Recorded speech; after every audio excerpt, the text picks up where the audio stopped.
Добрый день. Команда готовится к матчу в хорошем рабочем режиме. Атмосфера в команде очень хорошая. Рад, что снова вернулся в сборную. Хочу помочь в ближайших матчах сборной.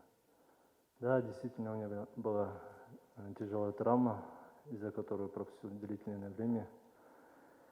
На сборах в Турции я плодотворно работал.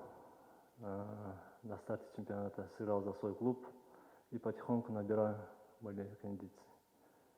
Құрамада өзіңіз көріп отқандай өзгерістер болып отыр. Бапкерлер ауысты. Соған қарамастан командамыз бұл ұлттық құрама ол.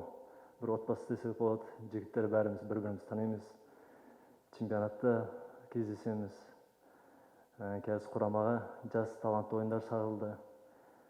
Ойынға жақсы дайындық көріп отырдық деп ойлаймын.